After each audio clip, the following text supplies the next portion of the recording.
Berikutnya, Saudara, Komisi Pemberantasan Korupsi mencegah mantan Menteri Agama Yakut Khalil Qomas bepergian ke luar negeri di tengah pengusutan kasus korupsi kuota haji tahun 2024. Mantan Menteri Agama Yakut Khalil Qomas dicegah bepergian ke luar negeri sejak 11 Agustus hingga 6 bulan ke depan.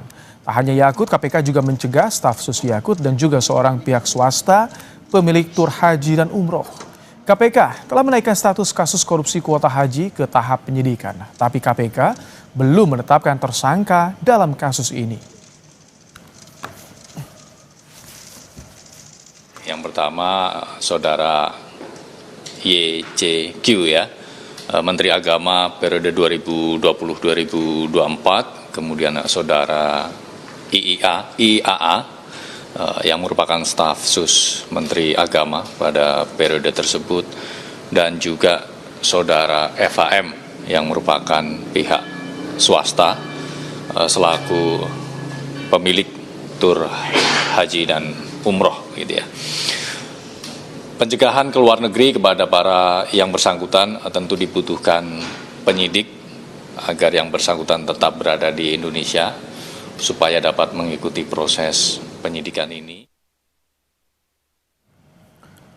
KPK melakukan pencegahan ke luar negeri terhadap ex-Menteri Agama Yakut Khalil Qomas atas kasus dugaan korupsi kuota haji 2024. Menanggapi hal tersebut, Menteri Imigrasi dan Pemasyarakatan Agus Adrianto mengaku belum menerima laporan dari KPK soal pencegahan ke luar negeri pada mantan Menteri Agama Yakut Khalil Qomas. Agus bilang biasanya KPK akan bersurat ke Kementerian IMIPAS untuk meminta pencegahan orang yang berhadapan dengan hukum. Saya belum mendapat laporan. Sejauh ini belum ada pengajuan untuk permintaan pencegahan kepada yang bersangkutan. Nanti kalau ada informasi, nanti akan. Tapi mekanismenya seperti apa, Pak? Ya, mereka akan meminta kepada kita untuk melakukan pencegahan kepada seseorang yang sedang berhadapan dengan hukum yang dilaksanakan oleh aparat penegak hukum. Mantan Menteri Agama Yakut Khalil Qomas mengungkapkan baru mengetahui dari media massa perihal pencegahan dirinya di kasus dugaan korupsi penentuan kuota haji 2024. Dalam keterangan tertulisnya, juru bicara Yakut Khalil Qomas mengaku akan bertanggung jawab mematuhi proses penegakan hukum yang berjalan di KPK. Melalui juru bicaranya secara tertulis, Saudara, Yakut menegaskan bahwa keberadaan di Indonesia akan disesuaikan dengan kebutuhan penyidikan demi terungkapnya kebenaran secara transparan dan adil. Yakut juga berharap seluruh pihak dapat menunggu penyidikan tanpa prasangka sambil memberikan ruang penegakan hukum bekerja secara profesional.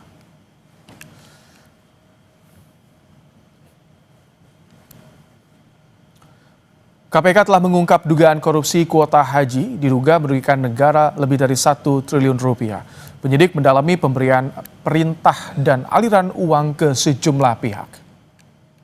Ini baru saja naik ke penyidikan dengan sprindik umum, artinya memang masih dibutuhkan langkah-langkah penyidikan untuk nanti kemudian KPK menetapkan para pihak sebagai tersangkanya. Di mana dalam perkara ini hitungan awal dugaan kerugian negaranya lebih dari 1 triliun. Di sini penyidik akan mendalami terkait dengan perintah-perintah penentuan kuota tersebut dan juga aliran uang tentunya.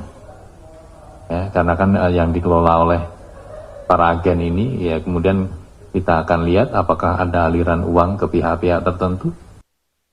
Membahas soal pencegahan ex-Menteri Agama Yakut Khalil Qomas oleh KPK di kasus dugaan korupsi kuota haji 2024, kita sudah bersama dengan mantan pimpinan KPK, Saud Situmorang. Selamat malam, Pak Saud. Selamat malam, Mas. Baik, Pak Saud, ini kasus dugaan korupsi penyelenggaraan haji 2024 naik penyidikan. Kita punya catatan kelam di penyelenggaraan haji, Pak Saud. Mengapa ini bisa kembali terulang menurut Anda? Ya, memang kalau lihat dari bagaimana undang-undang kita juga sudah 3 kali dirubah ya tentang tata kelola ini, menunjukkan memang sejak tahun 2000 sampai kemudian terakhir sejumlah riset yang dilakukan KPK mulai dari tahun 2000, terus kemudian undang-undangnya berubah, dilakukan riset juga, kemudian saya waktu di dalam juga dilakukan riset lagi, terus sudah itu juga dilakukan juga sejumlah riset, itu kan banyak sekali titik-titik lemah yang memungkinkan adanya perilaku transaksional dan tata kelola dalam pengertian efisiensi, efektivitas, konflik of interest dan lain-lain itu muncul ya. Jadi kalau kita lihat bagaimana dua case yang menteri sebelumnya juga itu kan terkait dengan tata kelola dalam kaitan juga apakah itu dana yang dikumpulkan untuk kemudian pemberangkatan ataupun katakanlah persiapan-persiapan mulai dari tanah air sampai kemudian di tanah suci. Jadi kalau kita lihat case yang di kali ini, kita lihat langsung saja ke Undang-Undang 8 2019, itu kan pasal 64 itu jelas menegaskan tugas seorang menteri itu apa gitu.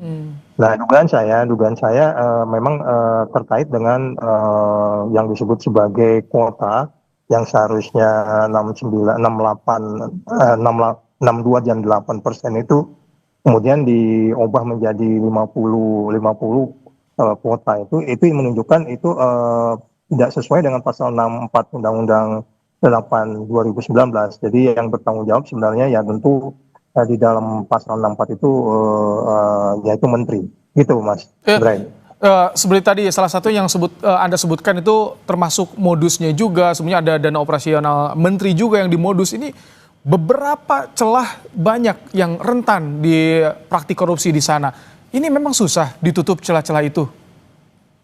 Iya, memang dari awal itu sejumlah rekomendasi awalnya itu kan ada 48 poin ya. Kalau mulai dari tahun 2005, terus kemudian beberapa poin juga tahun 2019, 2020 juga dari dalam kaitan pengelolaan dana juga itu banyak titik-titik yang sebenarnya kalau kita bicara auditnya, baik itu audit kinerja dan audit katakan keuangannya, memang sudah nampak titik-titik kelemahan itu yang kemudian KPK melakukan sejumlah rekomendasi, tapi rekomendasi itu tidak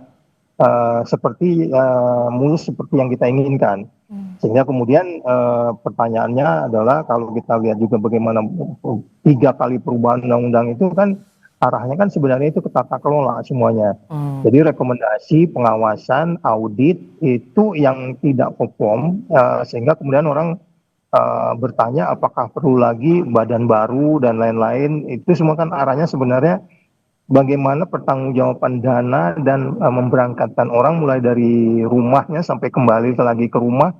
Itu yang menurut kita banyak titik-titik yang ditemukan sehingga kemudian sejumlah rekomendasi yang dilakukan KPK itu mulai dari tahun 2000 mulai KPK berdiri sampai kemudian saya selesai dari KPK juga sejumlah rekomendasi masih dijalankan yang intinya adalah sebenarnya bukan tidak ada audit ya, audit itu jalan tetapi memang perilaku transaksional untuk menjaga orang-orang baik ini kita nggak bisa juga selamanya di sana gitu. Jadi kemudian kalau ada perilaku transaksional katakanlah dikaitkan dengan pasal tadi itu yang dikaitkan mengenai kuota, pasal 64 itu udah itu ya kalau udah peristiwa pidana ya KPK udah harus tinggal menunggu penindakan gitu. Karena tata kelolanya di depan cukup banyak itu tata kelolanya. Pak Saud, kalau pindah pengelolaan dari Kemenak ke BPIH ini jadi ada jaminan nggak sih?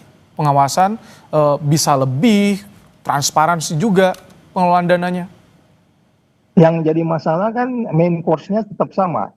Main course-nya itu adalah terkait dengan kuota, terkait juga dengan mulai dari detail-detail katakanlah catering, transportasi, terus kemudian menjaga kuota itu untuk kemudian tetap pada seperti mana di dalam undang-undang. Nah itu kan menjadi sulit kalaupun ada badan-badan baru, kalau perilaku transaksionalnya akan jalan ya tinggal menunggu penindakan gitu. Apalagi kalau umpamanya nanti ada selain kerugian negara ada kickback ya. Kita belum tahu apakah nanti selain kerugian negara karena dikaitkan dengan kuota yang kemarin disebut-sebut angka 1 triliun itu saya nggak ngerti hitungan kerugian negaranya seperti apa, tapi itu bisa dibayangkan kerugian itu adalah ketika kuota itu diubah kemudian itu tidak menjadi pemasukan negara. Jadi artinya gini, konflik of interest-nya yang tinggi di dalam pengelolaan haji ini itu yang mungkin agak sulit kalau tidak kita masuk bukan tidak ada SOP, ada kemudian ketentuan bahwa menu itu harus sekian kalori, tapi itu juga kan dibantah juga kan, artinya dilanggar juga. Jadi standar-standar yang sudah dibuat itu pun ada dilakukan katakanlah adjustment atau pelanggaran-pelanggaran sehingga kemudian terjadilah peristiwa saat ini kan. Jadi mitigasinya bagaimana sih Pak Saud? agar tidak mengadakan penindakan melulu, mitigasinya bagaimana? Mungkin tidak ditutup sampai tidak terjadi. Kalau kita lihat dari rekomendasi sejak ketemu angka 48, terus angka 37 rekomendasi sampai itu kan semua angka-angka itu dalam rangka menutup celah-celah itu. Tetapi kemudian kan bagaimana itu dilaksanakan itu menjadi persoalannya. Nah, kalau kemudian DPR sudah melakukan pengawasan, kemudian ada badan baru juga yang dipisahkan untuk kemudian supaya pelaksana dan pemerintah juga dipisah untuk saling check and balance satu sama lain. Tetapi kalau kemudian transaksionalnya masih muncul, auditnya bukan tidak ada audit. Dari audit itu kan kelihatan kinerjanya. Dari awal kan itu audit BPK itu sampai hari ini juga audit BPK-nya jalan. Tapi kan itu tidak bisa dijalankan kalau kita katakan tata kelola. Rekomendasinya kan cukup banyak. Pakai konsultan juga. Sehingga kalau kita katakan bahwa transaksionalnya masih ada, korupsi masih ada, ya tinggal penindakan. Nah, bagaimana supaya ini mencegah, karena ini peristiwa harus setiap tahun berlangsung. Saya pikir kita memang harus mulai masuk ke detail-detail lain lagi, sampai kemarin ada beberapa teman-teman civil society kan sampai ngitung jumlah kalori, ya kan. Jadi memang jangan dilihat hanya dari sisi kuota saja, tapi kali ini kan fokusnya di kuota, tapi detail-detail lain itu banyak loh yang harus 48 poin itu yang menurut saya masih harus diperbaiki. Ya, itu tanggung jawab kita semua tentunya. Oke, baik. Terima kasih untuk insight-nya Pak Saud Sitomorang, mantan pimpinan KPK di program Kompas Malam hari ini.